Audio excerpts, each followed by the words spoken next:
नमस्कार बच्चों, कैसे हैं आप सभी।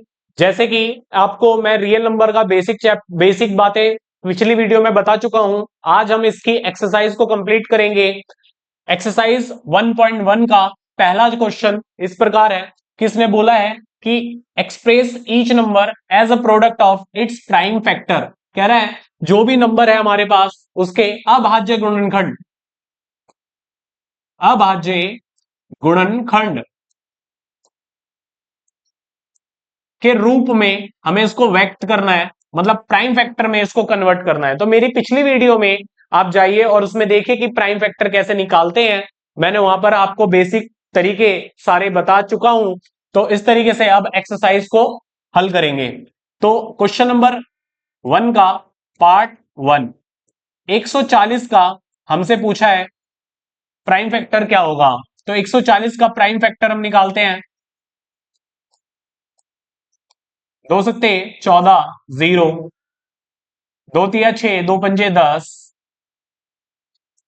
5 सत्ते 35 और 7 एकम 7। तो इसके अभाज्य गुणनखंड हो गए 2 गुणा 2 गुणा 5 गुणा 7।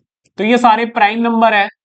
तो हमें प्राइम फैक्टर इसीलिए इसका नाम पड़ा कि प्राइम फैक्टर के रूप में इसको लिखना है। उसके बाद इसका पार्ट 2, 156। 156 के हमें क्या निकालने हैं, अभाज्य गुणनखंड। तो 156 का निकालते हैं। दो सत्ते 14, एक बचा 16 हो गया, दो अट्ठे 16, दो तिया 6, एक बचा 18 हो गया, दो नीम 18, तीन एकम 3 और तीन तिया 9, 13 एकम 13। तो इसके जो अभाज्य गुणनखंड है वो क्या हो गए, 2 गुणा 2 गुणा 3 गुणा 13। इस तरीके से पार्ट 2 भी फिनिश होता है। अगला पार्ट, पार्ट नंबर 3, 3825 का हमें क्या निकालना है, अभाज्य गुणनखंड। तो अभाज्य गुणनखंड 3825 का निकालेंगे। अब हमें यह पता करना है कि यह संख्या सबसे पहले वह छोटी कौन सी छोटी प्राइम नंबर है, कौन सा छोटा प्राइम नंबर है जिससे ये डिवाइड होता हो। अब जैसे कि दो सबसे छोटा प्राइम नंबर है तो दो से ये भाग नहीं होगा, क्योंकि पीछे जो है यूनिट डिजिट जो इकाई का अंक है वो 0, 2, 4, 6 या 8 होगा, तभी वो दो से भाग होगा, वरना वो दो से भाग नहीं होगा। अब तीन से चेक करने के लिए हम क्या करेंगे, तीन से चेक करने के लिए हम देखते हैं इनका डिजिट का सम, इनके डिजिट का सम, अंकों का योग। अंकों का योग क्या आना चाहिए दोस्तों, तीन से भाग होने वाली संख्या आनी चाहिए। जैसे कि 3 + 8 + 2 + 5, इनका योग आ रहा है 3 और 11, 11 और 7 18, 18 तीन से पूरी तरीके से क्या हो जाएगा, भाग हो जाएगा। तो मतलब ये संख्या भी पूरी तरीके से तीन से भाग हो जाएगी। तो ये भाग करने का एक छोटा सा ट्रिक है जिसको आपको याद रखना है ताकि जल्दी से आप कर पाओ। तो 3 एकम 3, 3 दूनी 6, दो बचा 22 हो गया, 3 सत्ते 21, एक बचा 15 हो गया, 3 पंजे 15। फिर ये तीन से भाग हो जाएगा, 3 चौक 12, 3 दूनी 6 और 3 पंजे 15। अब ये दो तीन से भाग नहीं होगा क्योंकि आप देख रहे हैं 4 और 2 6, 6 और 5 11, 11 तीन के पहाड़े में नहीं आता, मतलब वो तीन से भाग नहीं होगा। तो ये पीछे 5 है तो 5 से भाग हो जाएगा, 5 अट्ठे 40 और 5 को 5 से गुणा करेंगे तो 25 आता है, 5 एकम 5 और 5 सत्ता 35 और 17 क्योंकि एक प्राइम नंबर है तो ये अपने ही टेबल में आएगा 17 एकम 17। तो इस तरीके से 3825 के जो प्राइम फैक्टर है वो होते हैं 3 गुणा 3 गुणा 5 गुणा 5 गुणा 7। इस बात को हम ऐसे भी लिख सकते हैं 3 की स्क्वायर, मतलब 3 की पावर 2 गुणा 5 की पावर 2 गुणा 7। इस तरीके से हम इसको लिख सकते हैं। ठीक है, तो आपको ध्यान होना चाहिए, ये मैं पहले भी बता चुका हूं कि हम इस क्वेश्चन को ऐसे भी लिख सकते हैं। अगला पार्ट 4, पार्ट 4। 5005 का अभाज्य गुणनखंड निकालिए। तो 5005 का अभाज्य गुणनखंड कैसे निकालेंगे? अब पीछे 5 है और इनको जोड़कर, क्योंकि पीछे ये इनमें से कोई भी नहीं है तो 2 से भाग नहीं होगा, इनको जोड़कर 10 आता है, 10 3 से भाग नहीं होता, तो ये संख्या 3 से भाग नहीं होगी। क्योंकि पीछे 5 है तो ये 5 से भाग हो जाएगी। 5 एकम 5 0, 5 एकम 5। फिर ये 7 से भाग होगी, क्योंकि पीछे 1 है तो ये 5 से भी भाग नहीं होगा। 7 एकम 7, 3 बचा 30 हो गया। 7 चौक 28, 2 बचा 21 हो गया। 7 तिया 21। फिर ये हो जाएगा 11 से भाग, 11 एकम 11, 3 बचा 33 हो गया। 11 तिये 33। फिर ये 13 से भाग हो जाएगा, 13 एकम 13। इस तरीके से इसके जो अभाज्य गुणनखंड आए वो इस प्रकार है। 5005 बराबर 5 गुणा 7 गुणा 11 गुणा 13। इस तरीके से इसके अभाज्य गुणनखंड ये हो गए। लास्ट क्वेश्चन जो है हमारा वो है पार्ट 5। कह रहा है 7429 का अभाज्य गुणनखंड हमें पता करना है। 7429 का अभाज्य गुणनखंड। तो ये जो संख्या है ये सबसे पहले 17 से भाग होगी, इससे छोटी जो प्राइम है उससे भाग नहीं होगा। तो 17 चौक 68, 68 74 में से 68 माइनस करा 6 आया, 6 और इधर है 2, 62 हो गया। 17 तिये 51 होता है, तो 62 में से 51 घटाएंगे 11, और 11 और पीछे है 9 तो 119। 17 सत्ते 119। उसके बाद ये संख्या भाग होगी 19 से। 19 एकम 19, 19 दूनी 38। 43 में से 38 गया, 5 आया, 5 और पीछे है 7, 57 हो गया, मतलब 57 हो गया। तो 19 तिया 57 मतलब 57 होता है। और 23 क्योंकि एक अभाज्य संख्या है, प्राइम नंबर है, तो ये अपने ही टेबल से भाग होगा। 23 एकम 23, तो इसके हो गए प्राइम फैक्टर 17 मल्टीप्लाई 19 मल्टीप्लाई 23। इसके अभाज्य गुणनखंड इस तरीके से हो गए। तो ये पांचों क्वेश्चन आप रिवाइज कीजिएगा दोबारा, ठीक है? उसके बाद खुद से भी रिवाइज करने के बाद आपको और अच्छे से ये आ जाएगा। अगला क्वेश्चन नंबर 2। क्वेश्चन नंबर 2 में क्या है? फाइंड एलसीएम और एचसीएफ। तो जैसे कि मैं मेरी जो पिछली वीडियो है उसमें मैं एलसीएम और एचसीएफ का बेसिक बता चुका हूं, तो आप उसको एक बार दोबारा ये एक्सरसाइज करने से पहले दोबारा उसको रिवाइज कर ले, ताकि आपको बातें सारी याद आ जाए कि किस तरीके से एलसीएम और एचसीएफ निकाला जाता है। तो 2 नंबर के बीच का हमें एलसीएम और एचसीएफ चाहिए। तो क्वेश्चन नंबर 2 का पार्ट 1, 26 और 91 का हमें चाहिए क्या? एलसीएम और एचसीएफ। तो एलसीएम और एचसीएफ कैसे निकालते हैं?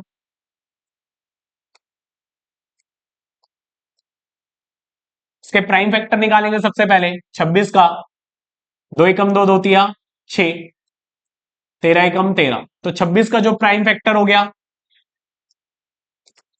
वो हुआ 2 गुणा में 13। उसके बाद हम निकालेंगे 91 का प्राइम फैक्टर। 7 एकम 7, 2 बचा 21 हो गया। 7 तिया 21, 13 एकम 13। तो 91 का जो प्राइम फैक्टर है वो हुआ 7 गुणा में 13। एलसीएम क्या हो गया? जो इन दोनों में कॉमन है, कॉमन का हाईएस्ट डिग्री, कॉमन वैल्यू का हाईएस्ट डिग्री लेना है, मतलब हाईएस्ट पावर देखनी है, सबसे बड़ी घात देखनी है। तो इसकी पावर है 1 और इसकी भी पावर है 1, तो सबसे हाईएस्ट हुआ 1, मतलब 13 आ गया कॉमन नंबर में से। उसके बाद जो बचे हुए प्राइम है उसको भी मल्टीप्लाई में ले लेंगे, गुणा 2 गुणा में 7। तो 13 दूनी 26, 26 को गुणा करना है किससे? 7 से। तो 7 छिक 42, कितना कैरी आ गया? 4, 7 दूनी 14 और 4 18, 182 इसका क्या आ गया? एलसीएम। और एचसीएफ क्या होता है? हाईएस्ट कॉमन फैक्टर कैसे निकालेंगे? जो इसमें कॉमन नंबर है, कॉमन मल्टीपल है, उसकी सबसे लोएस्ट डिग्री देखनी है, सबसे छोटी घात क्या है वो देखना है। 13 की पावर 1 है और यहां पर ही 13 की पावर 1 है, क्योंकि दोनों बराबर है, तो 13 ही इसका क्या हो जाएगा? एचसीएफ। तो इस तरीके से हमने एलसीएम और एचसीएफ हमने निकाला पार्ट 1 का। अब ऐसे ही पार्ट 2 और पार्ट 3 करना है। पार्ट 2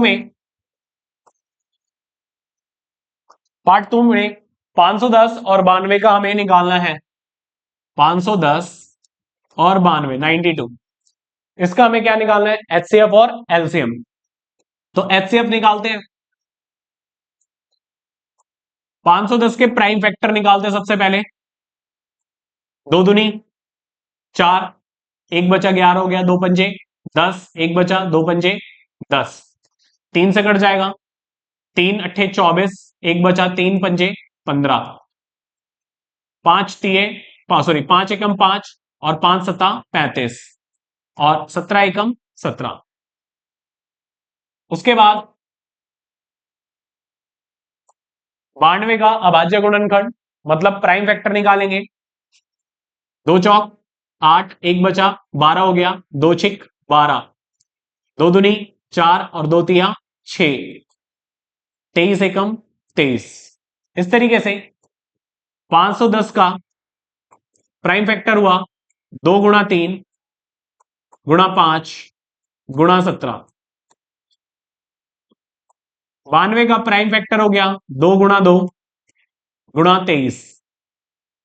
इसको हम ऐसे भी लिख सकते हैं 2 की पावर 2 क्योंकि 2 बार है और गुणा 23। एचसीएफ जो इनमें कॉमन फैक्टर है, कॉमन क्या है, 2 की पावर 1 और यहां पर 2 की पावर 2 है।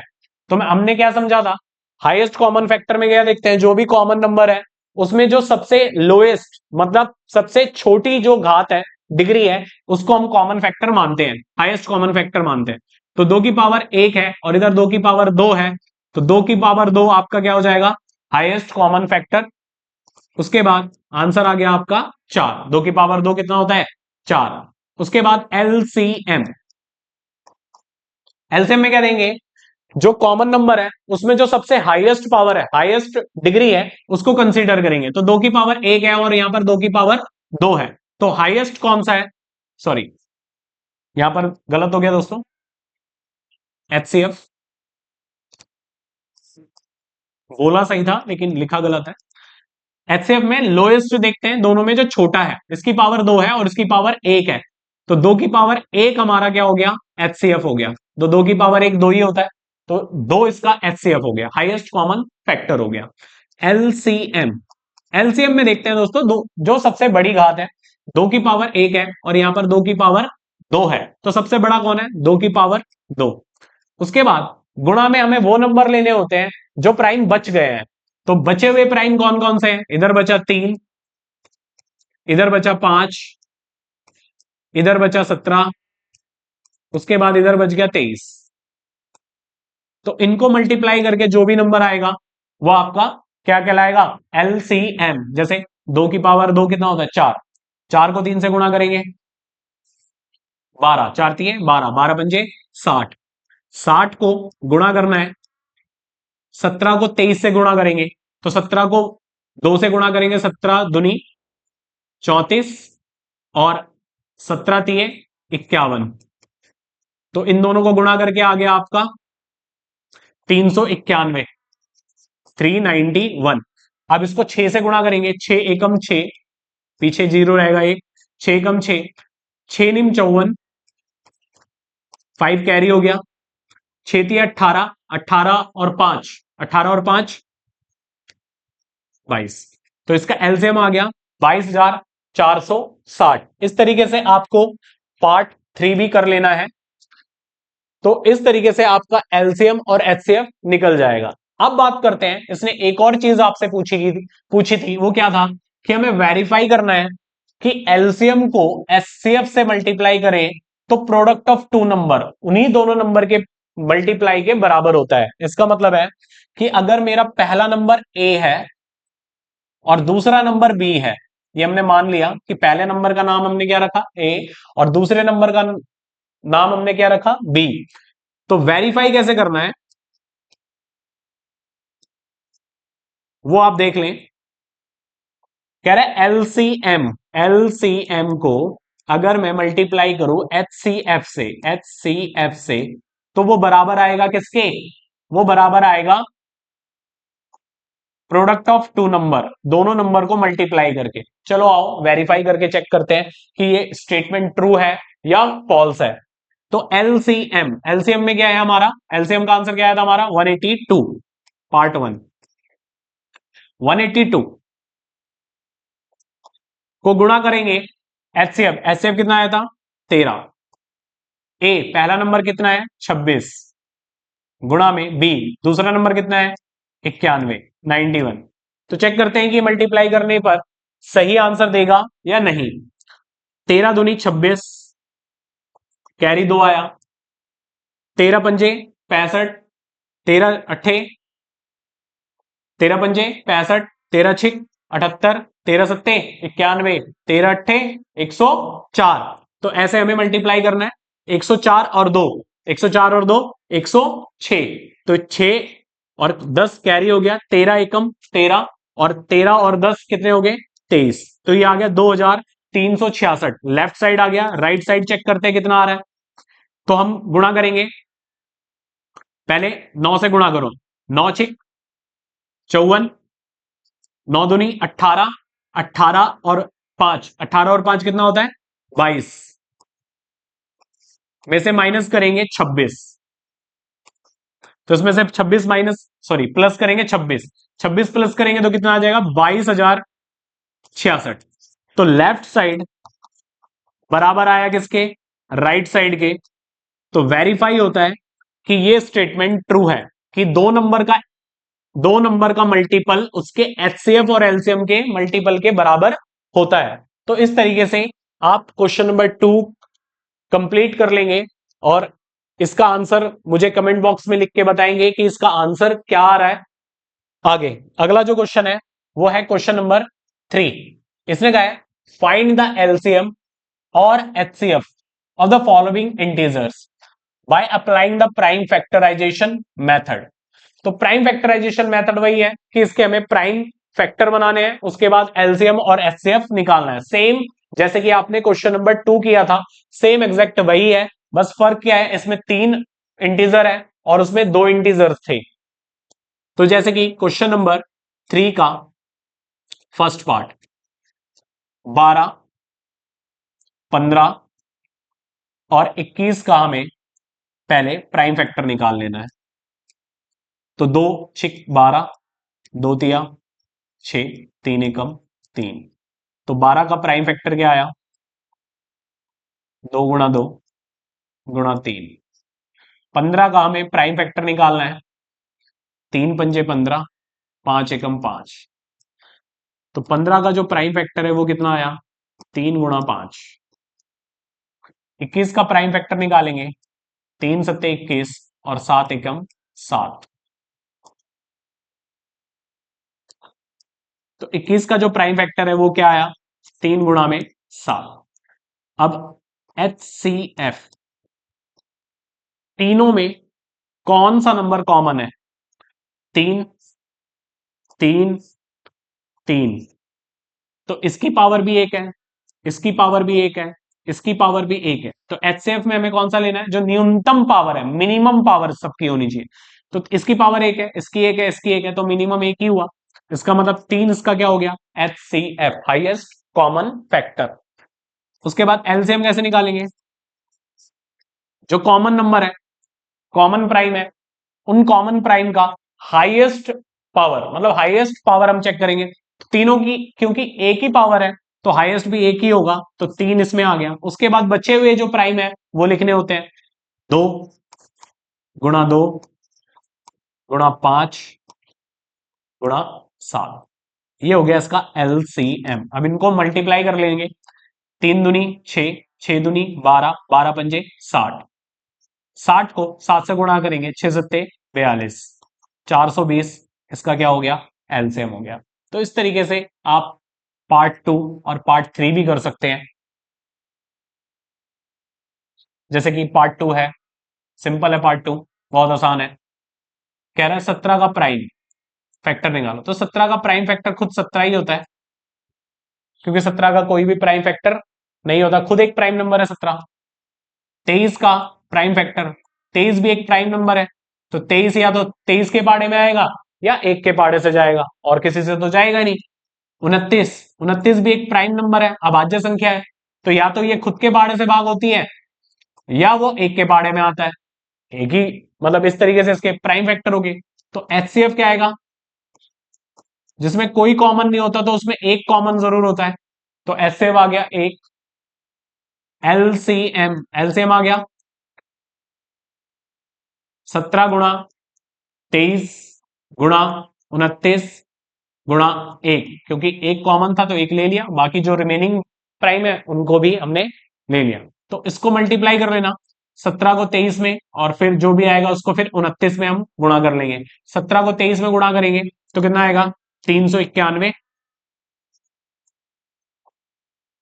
391 को हमें किससे गुणा करना है, 29 से। 391 को किससे गुणा करना है, 29 से। तो हम गुणा करेंगे, 29 छोड़ के आप 30 से भी गुणा कर सकते हो, ऐसे भी लिख सकते हो 29 को 30 घटा 1, तो 3 एकम 3, 3 निम 27, 3 तिया 9 और 2 11। इस तरीके से इसमें से माइनस कर देंगे 391, तो 10 में से 1 गया 9, 12 में से 9 गया 3, 6 में से 3 गया 3, 1 1, तो इसका आ गया 11,339। इस तरीके से आप इसका एलसीएम निकाल सकते हैं। ठीक है दोस्तों, उसके बाद क्वेश्चन जो इसका पार्ट 3 है, ये आपके लिए होमवर्क है, इसको करना और कमेंट बॉक्स में इसका आंसर मुझे शेयर करना। ठीक है, अगला जो क्वेश्चन है वो काफी इंपॉर्टेंट है, इंपॉर्टेंट क्वेश्चन है। जैसे कि हमने अभी एक वेरीफाई किया कि दो नंबर का एलसीएम और एचसीएफ का मल्टीपल बराबर होता है उन्हीं दोनों नंबर के मल्टीपल के। ये हमने थ्योरम पढ़ी, जिसको हमने प्रूफ भी किया, वेरीफाई किया कि एक्चुअल में ये ट्रू है। तो इसी पे बेस्ड इसने एक सवाल यहां पर दिया हुआ है, कह रहा है गिवन दैट एचसीएफ ऑफ 306 और 657, इन दोनों का जो एचसीएफ है वो 9 है। तो आंसर कैसे देंगे, एचसीएफ ऑफ टू नंबर 306 और 657 का एचसीएफ आ गया 9। कह रहा है इन्हीं दोनों नंबर का हमें एलसीएम पता करना है। क्या पता करना है, एलसीएम, एलसीएम हमें पता करना है, इन्हीं दोनों नंबर का एलसीएम बताओ। ठीक है, ये हमें पता करना है। तो हमारे पास जो स्टेटमेंट है, जो आइडेंटिटी है, उसका यूज करते हैं। एलसीएम हमें निकालना है, एचसीएफ हमारा कितना है 9, ए गुणा बी मतलब वो दो नंबर हमारे क्या है 306 गुणा में 657, गुणा का 9 इधर जाके क्या होगा, डिवाइड का,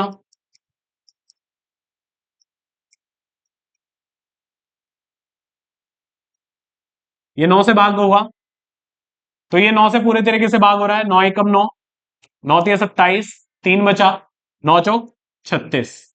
आपको गुणा करना है 34 को 657 से, तो 34 को 657 से गुणा करने के बाद जो भी आपका नंबर आएगा वो क्या होगा, एलसीएम।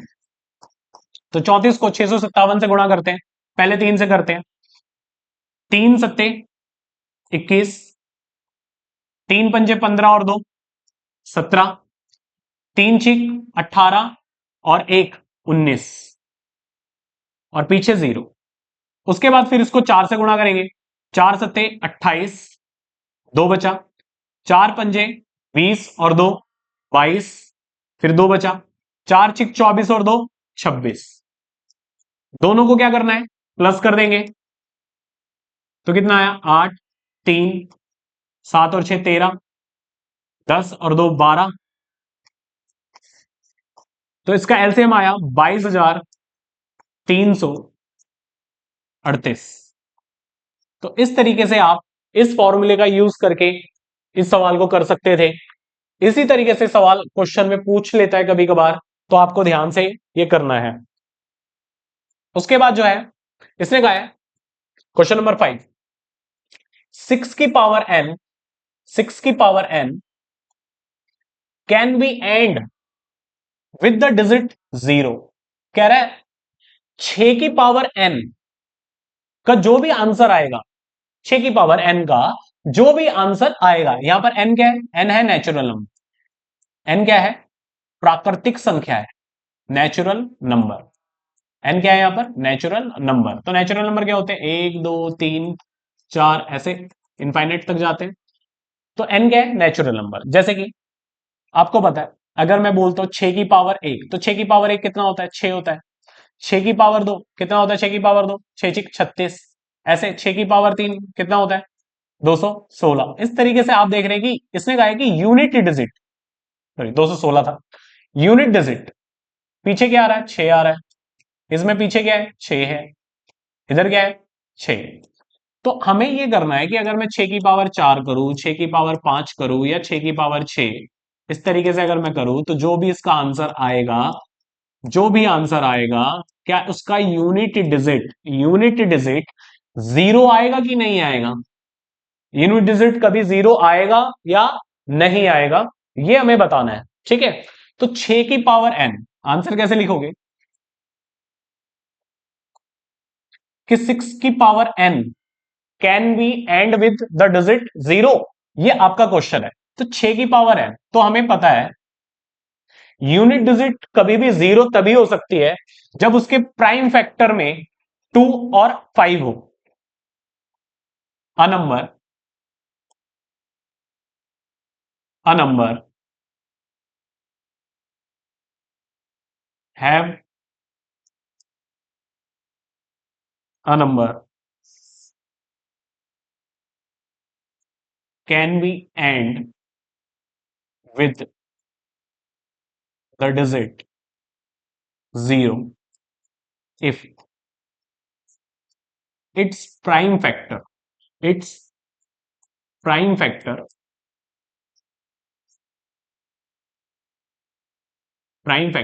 include 2 and 5। 2 या 5 दोनों संख्या अगर होती है उसके प्राइम फैक्टर में, तो वो एंड विद 0 होगा। इसका मतलब है 6 का हमें निकालना है प्राइम फैक्टर, तो 6 का प्राइम फैक्टर होता है 2 गुणा में 3, 2 गुणा में 3। तो यहां पर 2 है हमारे पास लेकिन 5 नहीं है, तो लिखेंगे यहां पर बिकॉज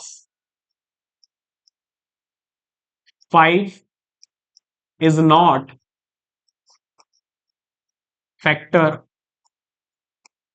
ऑफ 6 की पावर n, सो या देयरफॉर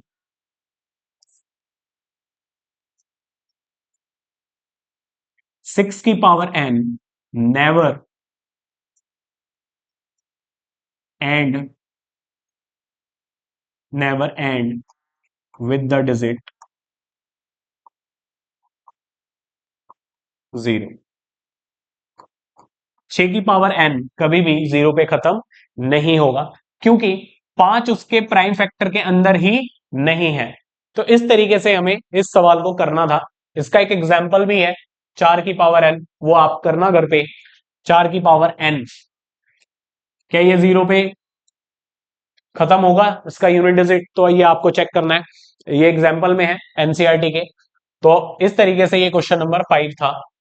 अगला क्वेश्चन नंबर 6, कर एक्सप्लेन व्हाई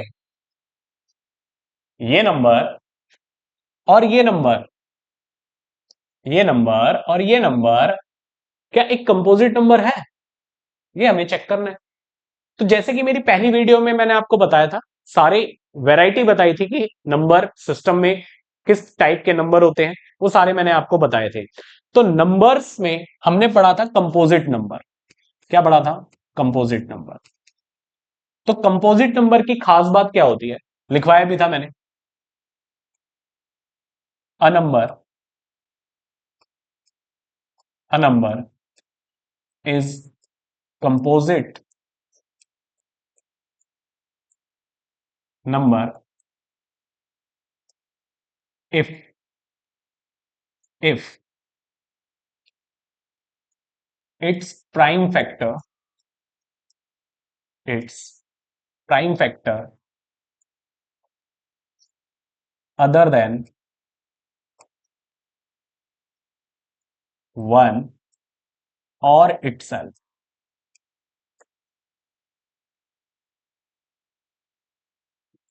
तो ये कंपोजिट नंबर की परिभाषा होती है कि यदि कोई संख्या का प्राइम फैक्टर मतलब अभाज्य गुणनखंड एक और खुद के अलावा कोई दूसरा भी है तो वो संख्या कंपोजिट होती है। मतलब कोई भी संख्या जो एक और खुद के अलावा किसी और के भी पहाड़े में आती है तो वो हमें कंपोजिट नंबर कहलाता है। इसको हम क्या कहते हैं?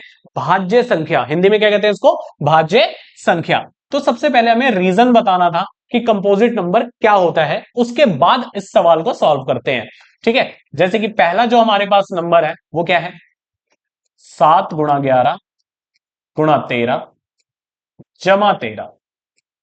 ठीक है, चेक करते हैं। ये एक नंबर है, ये एक नंबर है, इसमें से क्या कॉमन आ रहा है? 13 कॉमन है। 13 मैंने क्या ले लिया? कॉमन। क्या बचा? 13 जब मैंने कॉमन ले लिया तो 7 × 11 मतलब 77। जमा 13 कॉमन ले लिया तो एक बचा। 13 × 78, 78 के प्राइम फैक्टर निकालो। 78 के प्राइम फैक्टर क्या होंगे? 2 तिया 6, 2 नीम 18, 3 एकम 3, 3 तिया 9 और 13 एकम 13। तो 13 × 2 × 3, तो इसके प्राइम फैक्टर हो गए 13 की पावर 2 × 3। तो आप देख रहे हैं कि इस नंबर के ये जो नंबर है, ये जो नंबर है इसके, ये जो नंबर आप देख रहे हैं इसके प्राइम फैक्टर, ये जो आप नंबर देख रहे हैं इसके प्राइम फैक्टर में क्या है? एक और इटसेल्फ मतलब एक और खुद के अलावा और भी इसके अभाज्य गुणनखंड यहां पर हमें दिख रहे हैं। एक और खुद के अलावा अभाज्य गुणनखंड यहां पर दिख रहे हैं। 2 3 मतलब ये संख्या 2 से भी भाग हो जाएगी, 3 से भी भाग हो जाएगी और 13 से भी भाग हो जाएगी। इसका मतलब क्या हुआ? It is a composite number. So that therefore therefore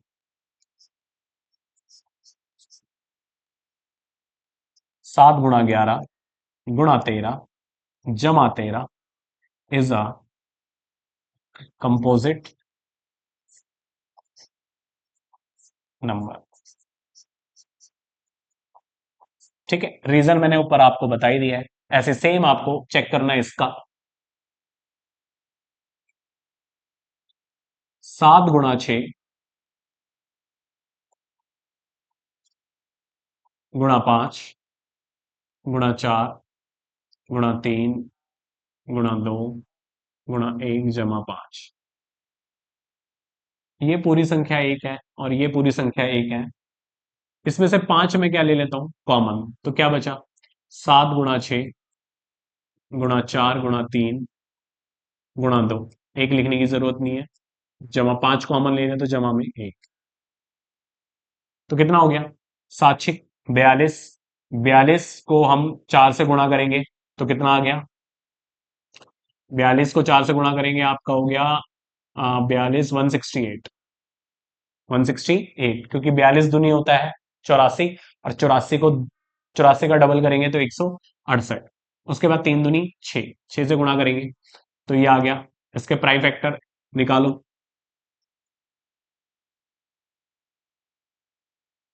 इसका प्राइम और इसमें सॉरी इसका जोड़ना भी था तो 168 को पहले 6 से गुणा कर लो।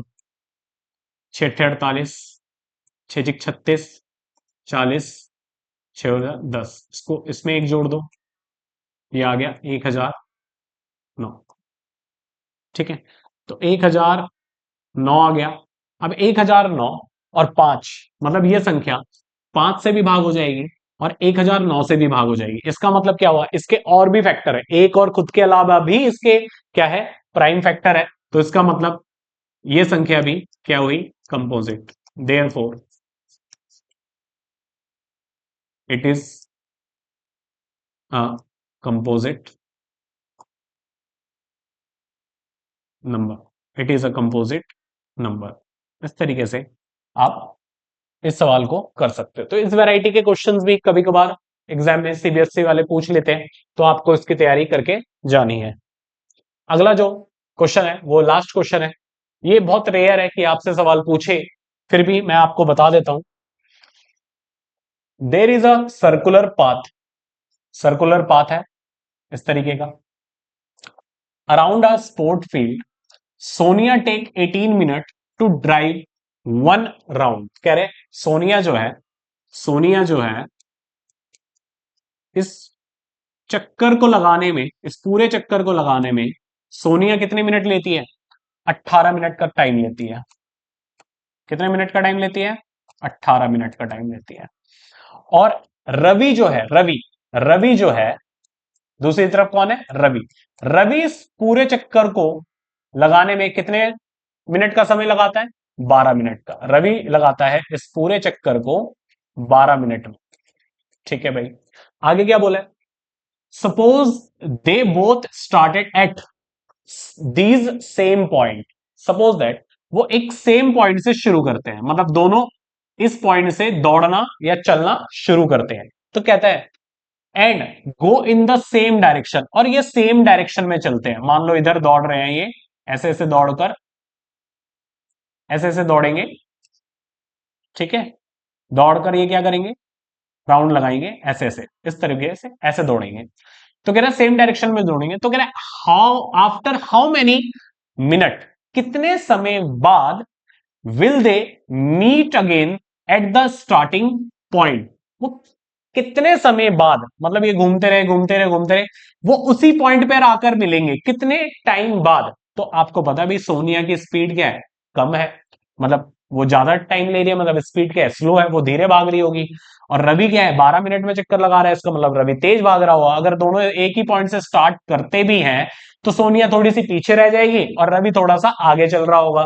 तो इसका मतलब क्या है? सोनिया और रवि क्या है? आगे दौड़ रहा है, सोनिया उसके पीछे। तो ये पूछ रहा है कि ऐसे दौड़ते हुए अगर ये दौड़ते जाए तो ऐसा कौन सा टाइम है जब ये दोनों इसी पॉइंट पर आकर दोबारा मिलेंगे, इसी पॉइंट पर आकर दोबारा मिलेंगे। तो हमें वो टाइम पता करना है, वो समय पता करना है, मिनिमम टाइम। क्योंकि पहली बार कब मिलेंगे, तो पहला जो टाइम होगा वो सबसे मिनिमम होगा, सबसे कम टाइम होगा। उसके बाद तो ये कई, अगर दौड़ते गए तो कई बार इस पॉइंट पे आगे मिलेंगे। तो हमें वो टाइम नहीं काउंट करना, सबसे छोटा समय, कम समय। तो मिनिमम टाइम हमें पता करना है। तो जब भी बात आती है मिनिमम की, तो समझ जाना कि आपको निकालना है इसका एलसीएम। और जब भी बात आएगी मैक्सिमम की, तो समझ जाना आपको निकालना है एचसीएफ, हाईएस्ट कॉमन फैक्टर और लोएस्ट कॉमन मल्टीपल। तो 18 और 12 का हम क्या निकालेंगे? एलसीएम, मतलब इसके प्राइम फैक्टर। तो 2 नीम 18, 2 छिक 12, 2 तिया 6, 3 तिया 9, 3 एकम 3, 3 एकम 3। इस तरीके से इसका प्राइम फैक्टर क्या हुआ? 2 गुणा 2 गुणा 3 गुणा 3, 2 दूनी 4, 4 तिये 12, 12 तिये 36। तो 36 मिनट बाद ये दोनों आपस में एक साथ मिल जाएंगे, स्टार्टिंग पॉइंट पे आ जाएंगे। तो इस तरीके से क्वेश्चन नंबर 7 भी आपका कंप्लीट होता है।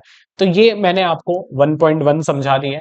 उसके बाद 1.2 समझेंगे अगली क्लास में, जो कि सिर्फ स्पेशल मैं आपको 1.2 के लिए आऊंगा और इसको समझाऊंगा, क्योंकि ये काफी इंपॉर्टेंट एक्सरसाइज है। एक क्वेश्चन इसका 100% आना है, 100% आना है। और हर बार आता है कि ये जो संख्या है ये रैशनल है, ये हमें प्रूफ करना है। इसका 100%, चाहे वो प्री बोर्ड हो चाहे वो बोर्ड हो, ये आपका हमेशा इस एक्सरसाइज में से एक सवाल जरूर देता है, मतलब इस वैरायटी का एक सवाल आपको जरूर देता है।